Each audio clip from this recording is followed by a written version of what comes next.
Ready when you are. Whitney, it is amazing to see you. And for the people who don't know you and everything you're doing at work and outside of work, can you start by just telling us your name, your specialty, and where in the country you're located?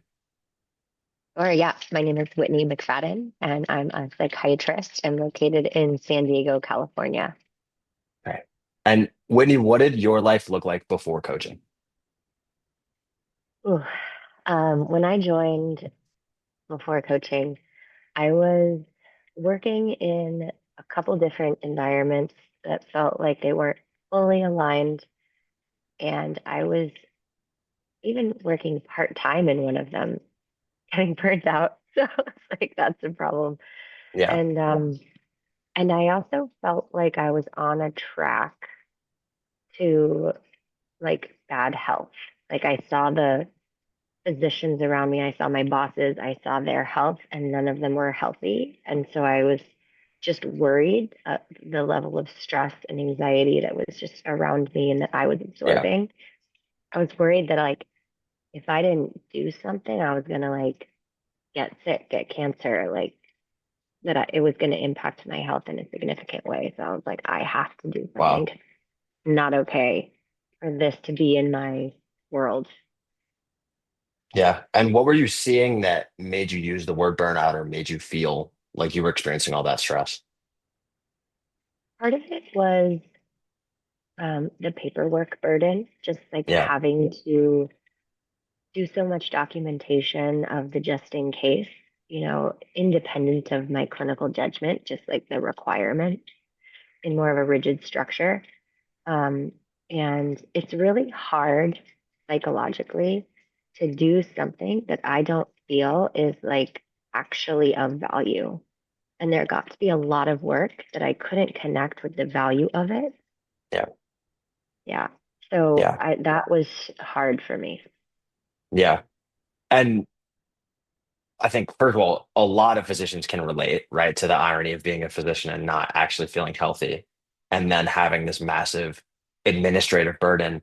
Feeling that way in this position that you probably spent over a decade training for, how did that make you feel? And, what impact did that have on you and maybe even the people around you?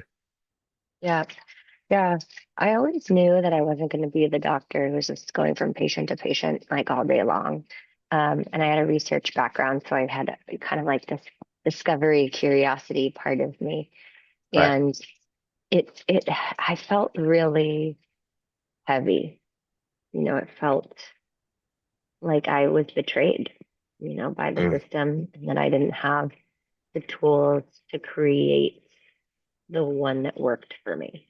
I didn't know yeah. how to make it work for me. And I just wanted to run away from it. Yeah. Yeah. And talking about tools, that's an interesting segue to, and I think we'll get there. What were your thoughts going into this process? And how did you find coaching? What made you decide, hey, this is actually the right next step for me? Yeah, I mean, I think, Gail had spoken to this part of me that was like, once you get to here, then you think you've made it, but then no, you're not satisfied. You get to here and then in the next level, and then you're not satisfied. And I was like, oh my gosh, Yeah. I'm at this echelon that I should be really happy, and I'm not. And I really just could relate to this endless striving and then Mm, being let down. Um, mm, and I think why I loved coaching was because I've been in group coaching before and it changed my life. I had experiences where I just didn't have the same stressors anymore, and I had a community of people, and they were so supportive of me. yeah. Yeah. Um, Going through the process, where are you at now? What's different compared to that version of Whitney that felt heavy and that you talked about earlier? Yeah. David, can we pause real quick? I just have to Yeah. do, yeah, thanks. So what does life look like now?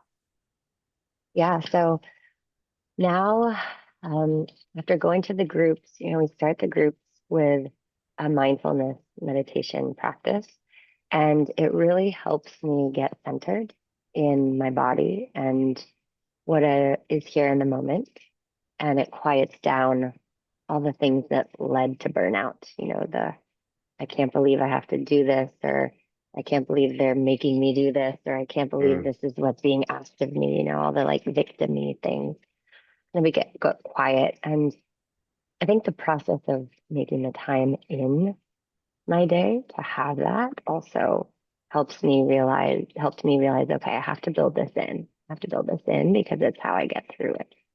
mm, Um, and then really seeing other people who could relate to me, where I was like, okay, we're in this together. Like, I'm not the only one, and we all kind of are moving through it.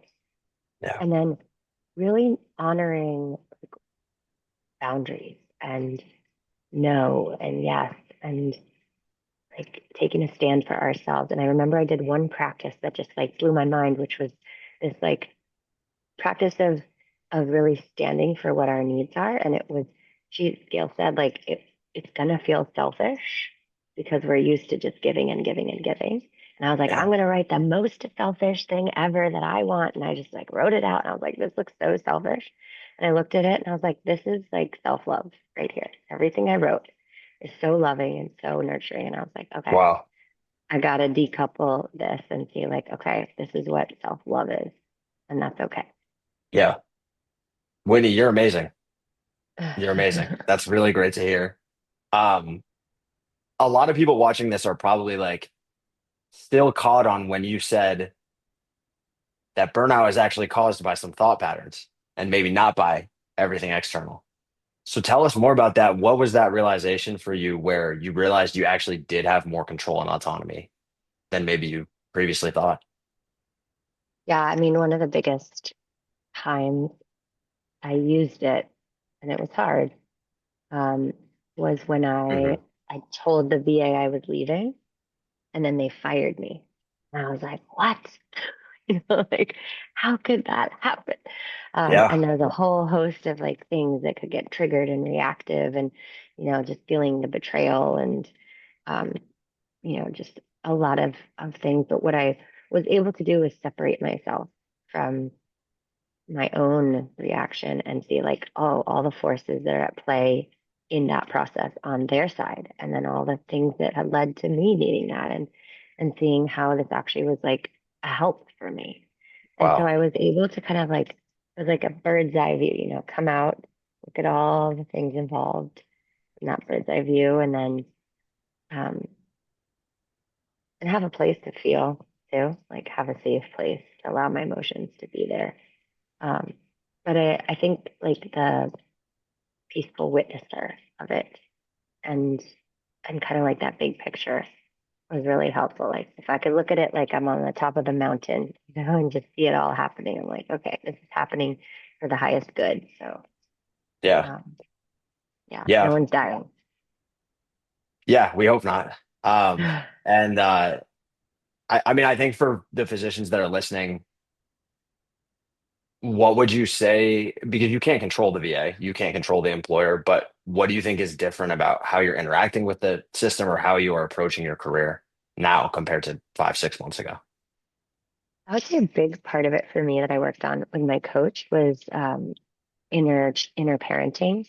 So there's a internal family systems approach, and we did like an inner Yeah. child and a wise person. And so I was able to really take care of my inner child that was really devastated and felt unsafe, and then parent with this calm wisdom part of me that could Yeah. help that inner child feel like it was okay and was going to be okay. And it was actually for the best. So that's one example of like a really powerful tool where my whole body kind of released and was able to help walk me through to feel better. Oh. Yeah, it was great. Still use it. Um, we love IFS. Yes. What would you say to a physician who's watching, who's not sure if coaching is the right next step, who's been in that place where they're feeling either physically unhealthy, like you said, heavy, wondering if it's the system's fault, if they made the wrong decision going into medicine? What would you say to someone like that who's considering taking that next step? I would say definitely do this because it helps you get back in touch with yourself. A lot of times when we have other people telling us what to do or we give, we lose connection to who we are. But we go through values practices, we go through our strengths and our challenges, and you get Yeah. back in touch with like who you are and why you're doing it. And you can do anything when you're connected to that. And sometimes we need that like spark plug to connect those again. Yeah. And you know, challenges become blessings when you're connected to that why.